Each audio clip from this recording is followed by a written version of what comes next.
Good morning, everybody. We do not stop playing because we grow old. We grow old because we stop playing. One of my absolutely favorite quotes regarding play and goal setting and achieving more. Today, we're going to be talking about how we can reincorporate joy and play to rejuvenate your goal setting and your goal setting journey. You know, you got big goals. I got big goals. We're trying to accomplish so much, but sometimes it can get humdrum. Today, we're going to be talking about how to reincorporate and prioritize play into your goal setting so that you reinvigorate. And there's really several things you need to hear. There's really good reasons on what play does from a pragmatic perspective. Practically speaking, play actually supercharges your goals. And so we're going to be talking about reincorporating play today. But before anything, you know what we're going to do. Before we do anything, you know we're going to start with morning cup of gratitude. What are you grateful for this morning? What got you out of bed? Why are you up and running around? What is the big why of who you are and what you're doing with your goals and with your day? And you know, I'm going to start. I'm grateful this morning for the innovators who find joy in their journey or in prioritize joy. And they realize that it is, you know, as cliche as it is, it's a journey, not a destination. We know that. But I'm grateful for people who keep exemplifying to me prioritizing joy and playfulness as they go along achieving their goals. And so that's what I'm grateful for today. I'm grateful for phenomenal workouts. I'm grateful that I have play as an adult, at least in some way, that I found as it comes to fitness and health. But I pray that more of you are prioritizing joy as it comes to your goals. Let's talk about why. Why is joy and playfulness important to goal setting and personal development in large? Let's talk about it.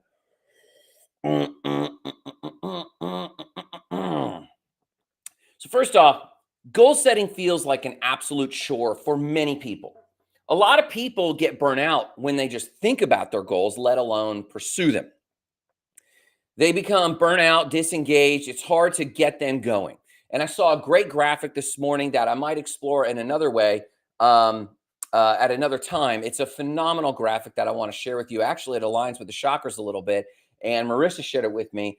As it comes to motivation and demotivation and sloth, the idea that I can't get out of bed, is it depression? Maybe. Am I burnt out? Maybe. But the truth is that I want more for myself. I want more. So when goals become monotonous tasks, your motivation totally dwindles. And we dealt with motivation a few weeks ago on how to generate motivation when you're lacking it, and realizing that motivation isn't the fuel to get you out of bed and pursue your goals. Motivation is the result of progress.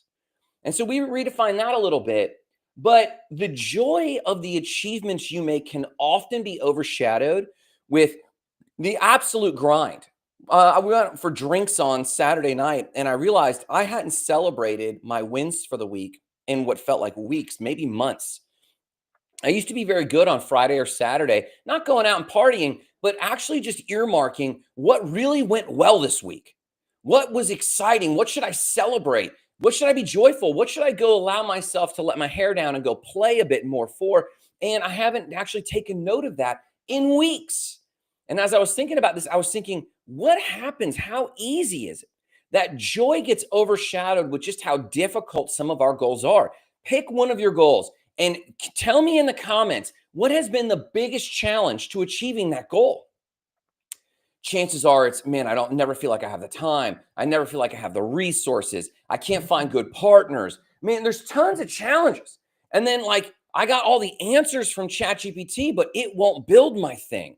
And that's getting easier with apps. But then you get to the point where, maybe you can use AI to go build that dream app or that dream business that's going to make you $1 million. And then you realize I've got to do the marketing. And AI can do a lot, but it can't do all my marketing for me. The bots can't do my marketing because people aren't going to engage with bot-driven marketing. So now I got to do the grind of marketing. It just feels like it never ends. And what's worse than that is these life-changing moments in history we're having daily. And it feels like, should we be paying attention to this?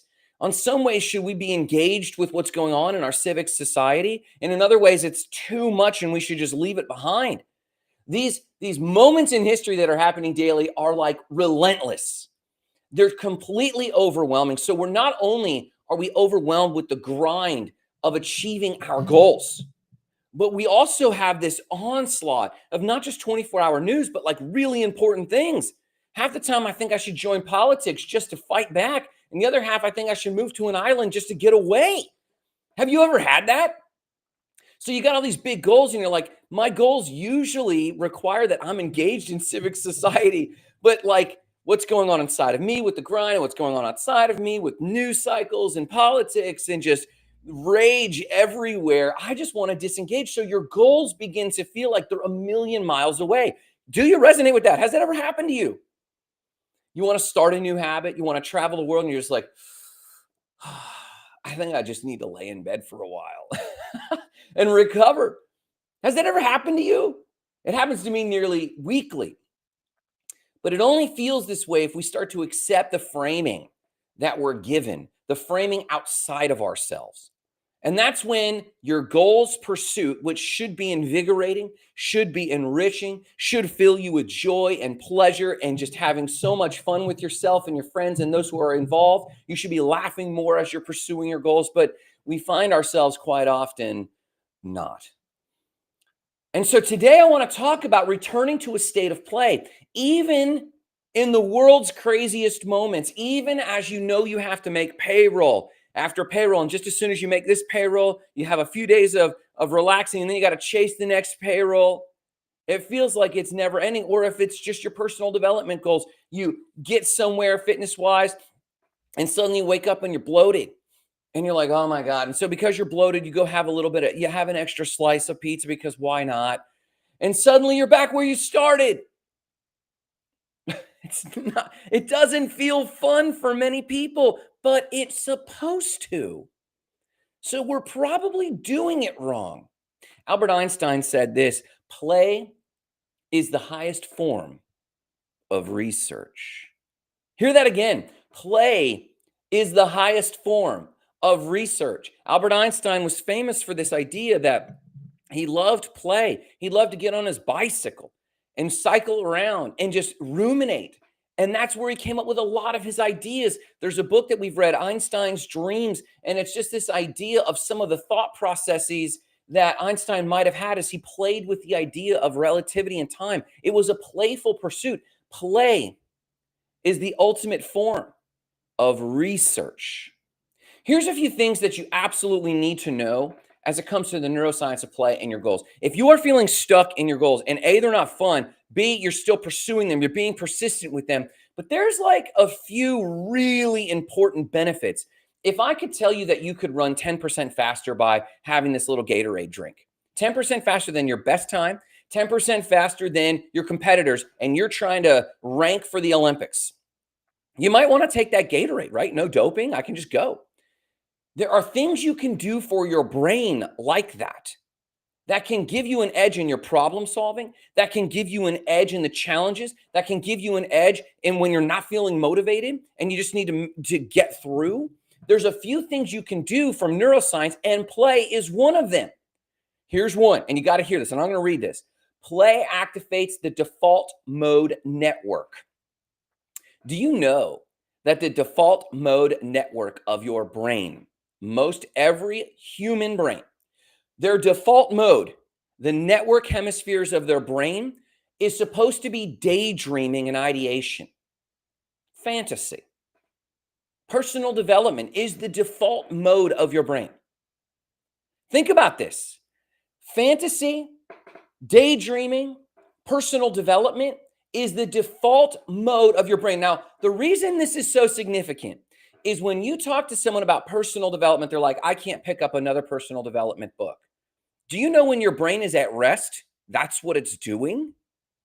It's supposed to, by default, be daydreaming, ideating solutions. Think of a farmer who the farm is pretty stable. The farmer has their routines. They know when the cows are being milked. Everything's kind of stable. And come about 11 a.m., 12 p.m., a farmer starts looking around the farm and daydreaming and going, I wonder what I could fix today. I wonder what I could get ahead of for the next season, because they fed themselves on the work they did largely from 4 or 5 a.m. till about 11 a.m. And everything after that was daydreaming. There's a great book on this called The Good Life.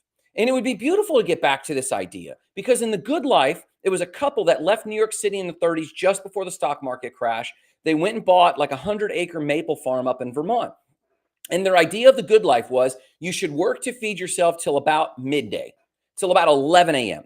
And from that point forward, you could play the flute, write poetry, read books, work on projects on the farm. And it came from a creative space. And a farm that is stable isn't scrambling around for the next paycheck, because they're trusting the process of sowing and reaping. They're trusting the work of their hands early that day. They might have pulled in some fruits or vegetables, and they basically took care of themselves. But if they wanted to get ahead, they would daydream. Neuroscience says the default mode of your brain is ideating, thinking of solutions, thinking of fun projects you could do, daydreaming, reading fantasy, creating art. And it lights up the creative, reflective part of your brain, because it also, at the same time, it activates the same center of your brain that's reflective. And this is where personal development comes in, because if you worked all day and you have a history of proof that you do what it takes to feed yourself, you have a history of feeding yourself by working on the farm, in this farm example, and then your brain relaxes and you're reflective. And in that reflective moment, which is the default mode of your brain. So here's why this is so important. When was the last time you felt you had the bandwidth to actually sit, daydream with a journal, ideate projects you could do around the house and write them down, read your fantasy novel, play? This is the default mode. And if you think, I can't remember the last time I did that, I have a schedule, the kids got to be at practice, I got to get to work, I got to pay those bills, and that's normal stuff. That's good stuff. It's responsible. But if that's all you can remember, you haven't gone to the place of rest that your brain needs, the default mode of the brain.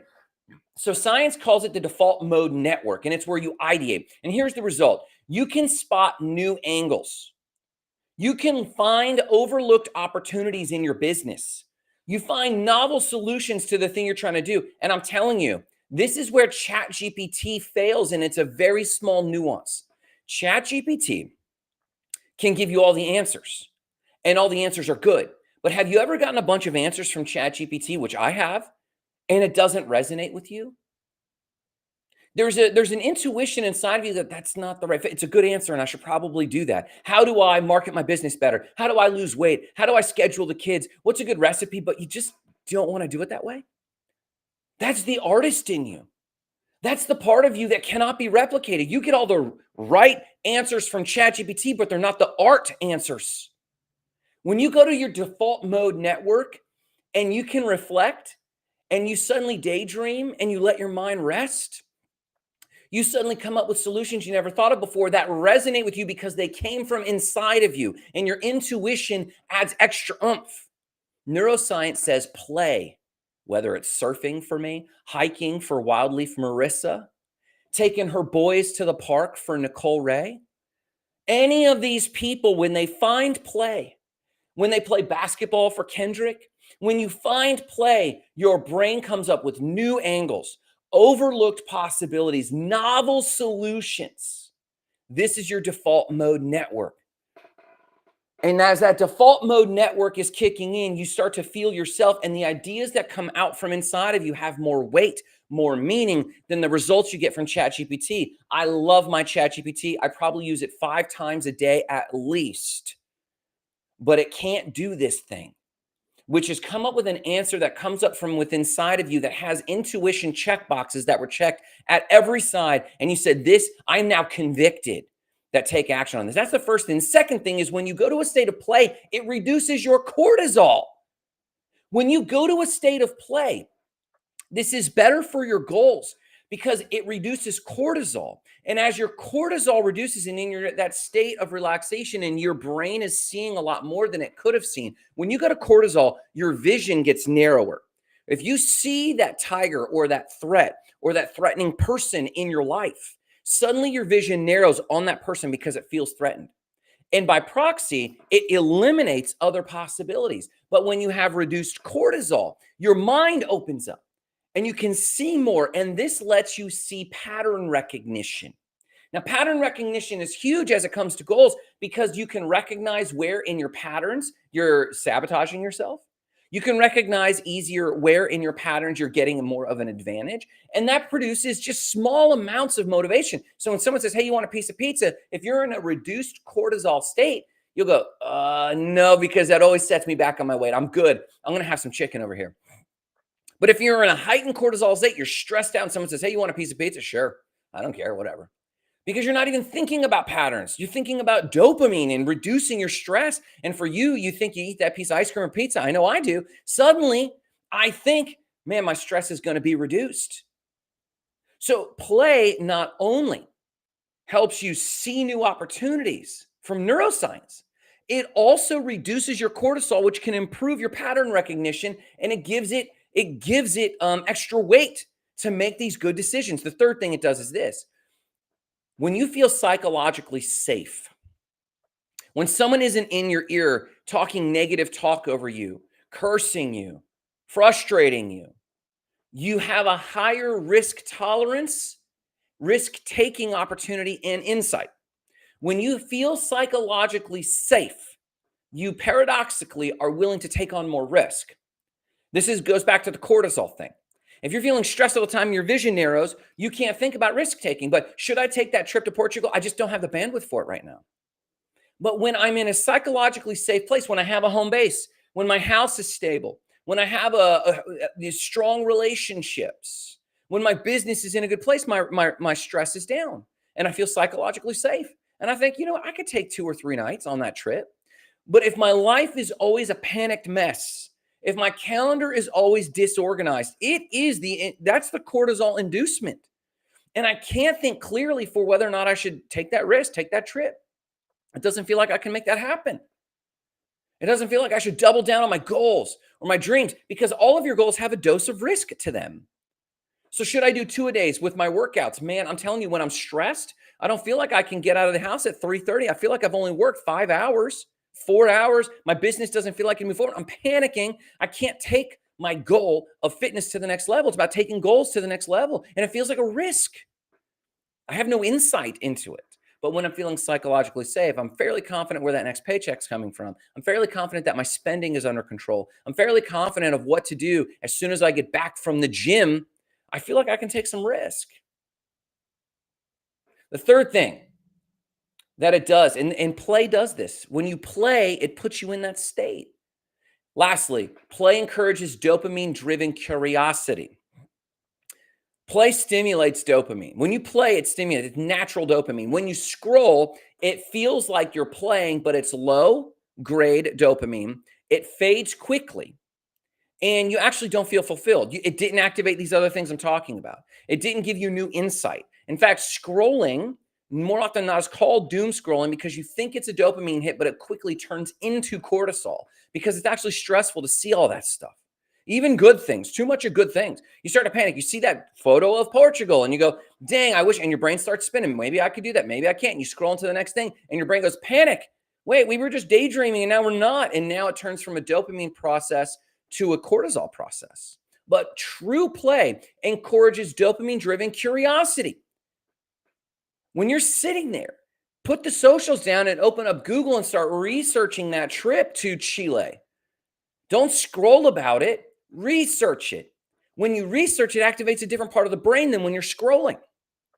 When you're scrolling shows that it ultimately increases cortisol, decreases sleep efficiency. But when you research something in that open loop of, I got to take that trip to Patagonia, I got to take that trip to Patagonia. When you research it and learn new things, it reduces the risk. You start to get into the state of play because you're starting to learn the rules of the game. But scrolling doesn't do any of that. Play encourages dopamine-driven curiosity. When you are in, how do you know you're entering a state of play? When you don't want to actually scroll, but when you want to research or read or watch a documentary about that place or thing. You're engaging in a deeper state, a theta state, than you would in the shallow state of scrolling. Play does all of this and more, which means it gives you an edge as it comes to your goal setting. When you enter a state of play, when you make sure you're having fun, I'll tell you, we grew HotSpark quicker when we were doing content for fun. Now, we weren't translating that into sales, so we got into the grind of things, and now we're in this grind, and it doesn't feel nearly as fun. But things are more fun when you engage with in a state of play, and opportunities begin to happen to your left and to your right. So how can you engage in a state of play? Well, thankfully, we got a framework, PLAY. This is how you can re-engage play and joy with your goals. Hear me on this real quick. Number one, prioritize joy. What do I mean? Identify aspects of your goal. There's work aspects of your goal, and the work aspects of your goals aren't always fun.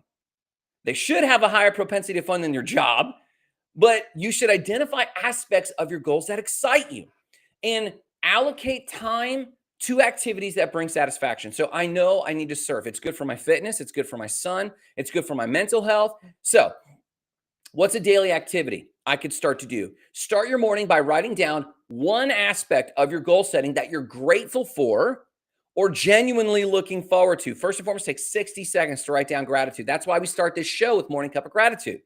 Write down that gratitude, but then prioritize it. The next thing you do is write down the aspects of your goals that bring you joy. Write them down and chunk them. Wildleaf says, go surf already. I hear you, Wildleaf. And so to that point, Marissa telling me to go surf, to that point, not only do I write what I'm grateful for and what I find joy in, but I have to block it on the calendar. If I don't do that, the grind will take over. It literally takes 2 minutes, 60 seconds to write down what you're grateful for. This rewires you to focus on joy. And number two, prioritize joy. This signals to your brain that I am important to myself. This signals to your brain that you have a higher self-concept, that you have a higher self-respect. This prioritizes on your calendar that you are willing to invest in the things that bring you joy. Because unconsciously, if you don't do this, the next time you write a goal, that goal will become more and more burdensome. You'll write down a goal and you'll be like, ugh, because there's this unconscious signal to your brain that when I write down goals, I deprioritize my joy. Now, we're going to get to fixing that in a second as well. But the first step here is prioritize, PLAY, P, prioritize joy. Write down what you're grateful for so that you're rewired for joy and gratitude and play. Write down aspects of your goals that are fun. For me, my fitness, I love going to the gym. It brings me play and joy to be at the gym. I love it. I love the work of it. I love doing it. But with surfing too, it's a little bit bigger. I got to put it on the calendar. So the next thing you do is put it on the calendar and prioritize your joy. Is it reading a book? Write down a block of 30 minutes, 15 minutes in your day to just sit and read. You tune out the world, turn your notifications off for 15 minutes. Open up a book, a fiction book even if you can, and read. If that brings you joy. Is it writing? I find full joy in writing. Can I not put it on my calendar for 15 minutes, turn off all my notifications, open up a blank screen, a blank note, and just write? You bet I can. Prioritize joy. P. Number two, L. Leverage creativity. Incorporate creative methods to approach your tasks. Find more creative ways to approach your tasks. Use storytelling or gamification. Every time you do X, Y, and Z on your goals, you're going to go eat a chocolate chip morsel if that plays into your diet. Take a boring task into a 10-minute challenge. Here's what I want you to do. Write this sales email letter like it's a letter to my future self who already succeeded. Write it to your future self. Injects novelty and emotion into what you're doing. So use storytelling. I like gamification most. Come up with your goal. I got to do X, Y, and Z. I'm going to call 5 different clients. And when I'm done, I'm going to walk outside and get some sun. I'm going to walk and go get a drink of tea. I'm going to go give myself a dopamine hit. I'm going to let myself look at my phone and notifications for 5 minutes if I accomplish 10 of these things. Gamifying has been huge for me. I really like gamifying. Storytelling is fun too. But if you can find creative methods to approach your tasks. Do it. Here's one. This is one of my favorite things right here. And I don't know why or how it became one of my favorite things. I got it from Alex Hormozy. It has times on the side. And when I drop this to say 5 minutes, the timer goes off and it's counting down for 5 minutes. And I play a game with myself. And that is, can I beat the clock? And I try to beat the clock. It's just a weird gamification. So it's one of these things. And I don't look at my phone for that period of time. I drop it. And once that alarm goes off, no matter how far I got, I allow myself to get up and enjoy myself somehow. Maybe I'll go have something to eat from protein. Maybe I'll go do push-ups. Maybe I'll go stand in the sun. Maybe I'll go swing the kettlebell, something that's movement driven or fun. Maybe I'll go paint on my painting. Gamify your stuff somewhere. So P is prioritize joy. L is leverage creative approaches to your tasks and just give yourself this breadcrumb trail of fun to get to your stuff. Number 3, A, P-L-A-Y. A, align with your passions. Align with your passions. Ensure that your goals resonate with your core passions. If I want to go surfing and paint and build my business, I might need to transplant sometime soon because I can do all that in a day. I can move my business forward if I could walk out and be to the beach in 10 or 15 minutes, but it's 2 hours away. So this idea of aligning with your passions is super important. Adjust your objectives to reflect what truly matters. So this kind of goes with your calendar thing, prioritizing joy and fun and play, putting it on your calendar. But from a macro standpoint, even down to the goals you're pursuing, asking yourself, are these means goals or ends goals? And the ends goals would be like to surf, right? To surf and paint and get paid to do that. But means goals would be like, well, I got to earn so much money to get to the beach. But can I make that means goal, earning money, align more with the ends goal? Can I earn money being a surf trainer? Can I earn money showing people in their 40s how to start surfing in their 40s? Dude, that sounds good to me. Let's go. How to start surfing in your 40s. Maybe that sounds like my next project. ChatGPT, remember that, Can you align your goals with your passion? So my fitness goals, for example, I make sure that I'm always working on my back muscles and my lat muscles so that I can paddle better as a surfer. Paddling is really important as a surfer. So I'm making sure that my fitness goals, which are to have my ends goals, is to have a certain physique. My means goal is to get to the gym right now twice a day and eat nutrition a certain way. I got a bunch of little goals with that, but I make sure they align because I make sure I do straight arm pull downs to make sure I'm always working my lats. So daily activity you can do for this. Ask yourself, how would my favorite version of myself tackle this today? If I were living the surfer life, how would I handle my business? If I were the beach surfer or the painter self, how would I handle problem solving or my responsibilities for the day? Making sure that I'm asking myself, how does my highest version of myself tackle this today? I've got a speaking event. Do I put on a 3-piece suit and a tie? Is that my highest version of myself? Nah, that used to be a means goal I had, to dress well, to dress for whatever, to impress people, dress to impress. But it doesn't really align with my ideal version of myself. So my ideal version of myself needs to dress in accordance with my ideal version. And it has to be professional. It has to be clean. It has to be well-spoken. It has to be appealing. Can't be dirty. Can't be grimy. But I probably want it to be a little more casual, that I could transition to the beach, because if I were living my beach self and invited to do public speaking, I'd like to be able to transition from that to the beach pretty quickly. I want people to think, is that guy a fitness trainer? What is that guy doing? But I want it to be clean cut. I want it to be comfortable. So how would my favorite version of myself tackle this today? Then align one small tweak. How do I dress? How do I speak? Do I have, decent accessories? I don't know, that maybe signal to people that, yeah, I'm dressed down, but I'm professional. Yeah, I've hand chosen my accessories for that reason. I'm I invested in buying a decent watch, right? But that's because I dress down mostly, and I make sure that I am clean cut with my haircut. And actually, I want to grow my hair super long, but I'm letting it be right like this for now, because the type of people I do business with, they align more with short haircuts. I can do that. I'm not ready to let the full surfer hair out yet. We got to get there first. But align something. Would your ideal self focus for an hour a day on painting if that was your goal? Or an hour or two a day on fitness if that was your goal? Or 30 minutes a day on researching that trip to Patagonia if that was your goal? What does your ideal version of yourself do? And align those activities and the goals with your passions. P, prioritize joy. L, leverage creative approaches to your tasks and to your work. A, align with your passions in your very goal setting. Do a real gut check. Do these goals actually align with my highest version of myself? And number 4, here we go, yield to flexibility. I usually tell people don't follow your intuition, not because I don't believe in intuition. I know that sounds dramatic. Bear with me. Hold on. I usually tell people not to follow their intuition because they are not in a comfortable state of play. They're in a grind mode. They're in a right brain, got to do this, got to do that, got to do a left brain, I got to do this, got to do that. They're so focused. And then they say things like, I follow my intuition. And it's like, whoa, you're not in the state to follow your intuition. You're so wound up, you can't trust your inner voice because your intuition comes from a state of play.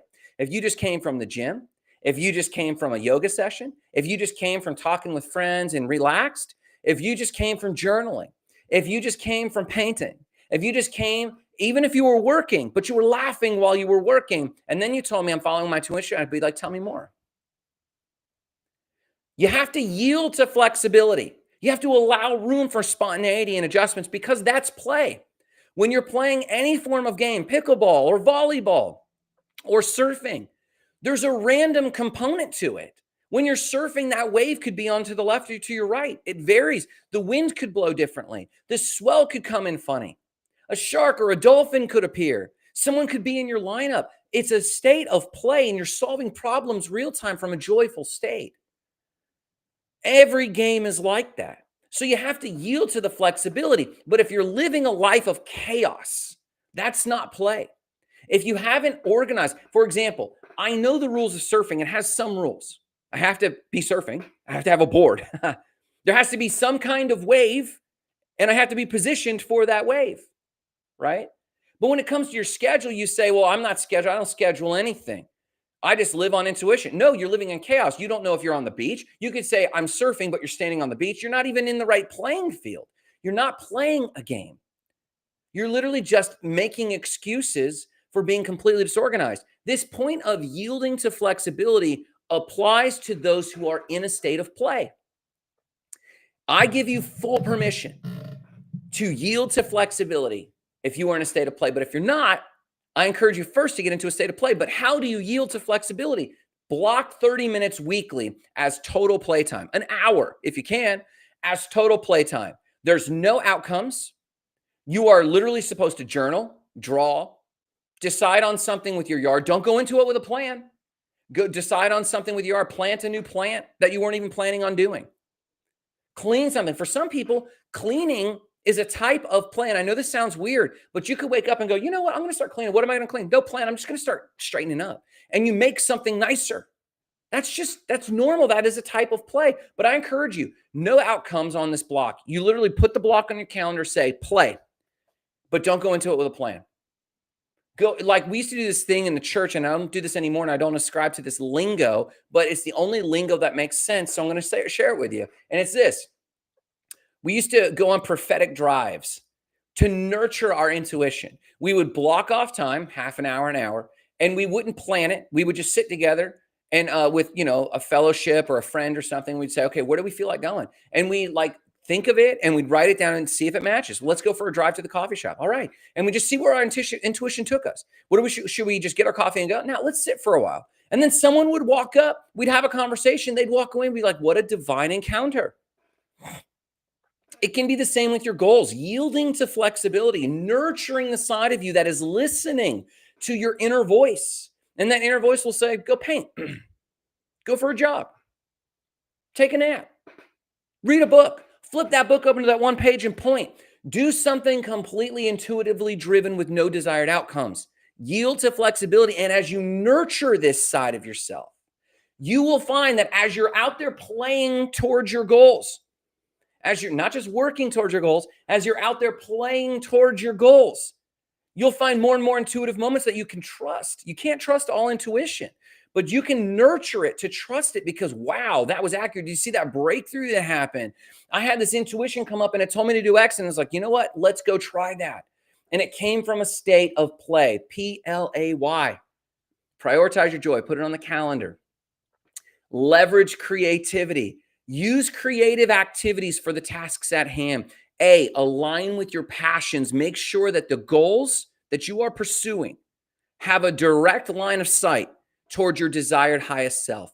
And why? Then yield to flexibility because your intuition, your unconscious self is in the right state to do that. Listen, the world is hard out there. They will break your spirit if they can. They often don't even mean to. They just think that this world of capitalism and money and building and expansion, which I'm down for entrepreneurship big time.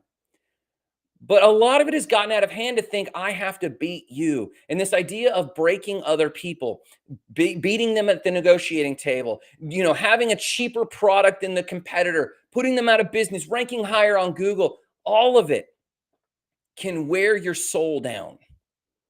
And if you're not careful, as you wear your soul down, your goals are meant to be a bastion of resistance against the entropy that other people are imposing on you from beating you down, saying you have to compete. Marissa Wildleaf said she did this on Saturday. She thought she needed to hear her intuition again. So she refused to make plans on Saturday and she called it a flow day. What's your flow day? Are you pursuing flow? I'm sharing this because I've noticed in my own life, I have noticed that goals have become grind. And I don't feel like I'm making this spiritual progress. Listen, achieving goals are going to be hard. I am in it to win it. The big goals that I've had in me and for 20 years are still burning bright. But I got to admit that the goal pursuit has turned into a grind. And I'm losing track of play quickly. This reminder isn't for you, it's for me. That if it does not incorporate flow, as Marissa Wildleaf is sharing, if it does not include play, as I'm talking about, if it does not include joy, you are missing the whole point because goals are meant to be this moat between you and the nihilism of the rest of the world. You ever notice most of the world operates in some great degree of pessimism and nihilism? Your goals are a shining beacon of optimism. They're the ray of hope you keep inside of you. They are the light you hide under a bushel because you do not need anyone blowing out your light. That is what goals are. And when they shift from being a light of joy and pleasure and play to grind, we're missing the point. I'm talking about play and giving us a framework to reintroduce play to our goals because greatness, results even, happen better in a state of play. You want results? Ease up and enjoy some play because you will find better solutions, as we talked about in the first section here.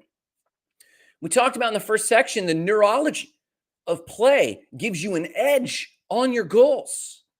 So today's reminder is to me and to you that we must, with every ounce inside of us, fight for play and joy. And I got to tell you, there's some indignant things happening in society that we probably really get indignant about and want justice for. And we get our hackles up, and we should. Justice is good, but we can't let it disturb our peace. First and foremost, from a state of play, you can solve even society's issues, I believe, with good state of play, strong goals, and a strong ethic. Why am I talking about this today? Because I need it. But you need it too. No matter what you do today, remember the mission: igniting lives of explosive significance, starting with your own.